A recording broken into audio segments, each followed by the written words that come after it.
produces an uncolored base. The store then tints that base to the color ordered by the customer. Latex paint contains water, latex for adhesion, titanium dioxide, calcium carbonate, potassium, zinc for mildew resistance, and whatever additives the particular type of paint requires. For example, if it's paint designed for metal, a rust inhibitor. They pump the water into a large mixing tank. Then they add a thickening agent and stabilizer to prevent the ingredients from settling to the bottom of the tank and to the bottom of the can once the paint is packaged. A vacuum duct sucks up the waste. One at a time, all the ingredients except the latex go in. There's a specific mixing time after each ingredient because proper blending is critical for quality. Now they pump the tank's contents into another mixing tank that contains the latex. After 4 to 6 hours of blending, the industrial-sized batch of paint base is finally ready. The factory subjects a sample from every batch to extensive quality control testing. This viscometer measures the thickness of the paint.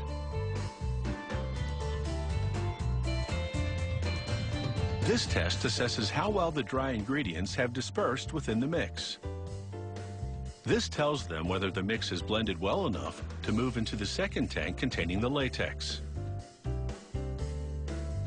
Technicians also conduct color tests, adding recipes of liquid colorants to a gallon sample. This is to ensure the shade comes out exactly the way it's supposed to.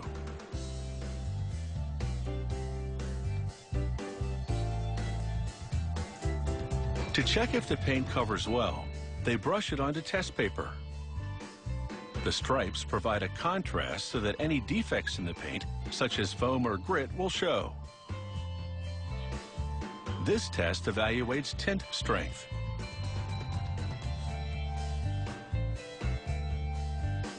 Once the paint sample dries, they analyze its color properties with a machine called a spectrophotometer. Once the batch passes inspection, it proceeds to packaging. Latex paint contains about 60% water, which corrodes metal, so the steel cans are lined with an anti-rust coating.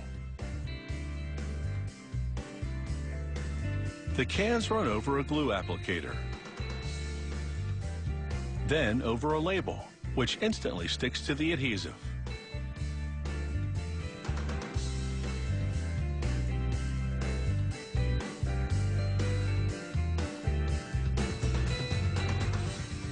The next stop is a filling machine.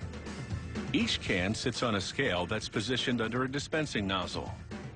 Once the scale detects the correct net weight, it triggers the nozzle to stop.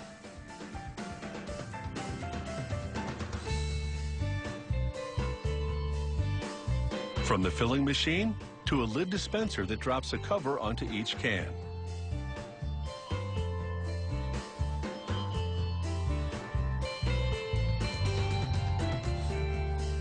Then it's onto what's called a lid press.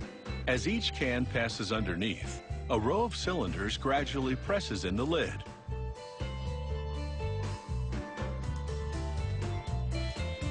The next machine, called a baler, attaches a curved handle made of steel wire.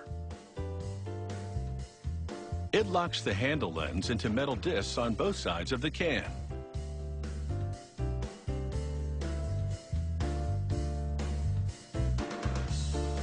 The factory varies its formulations to produce paint in lusters ranging from flat to high gloss, and for interior and exterior use, making sure it's got every possible application covered.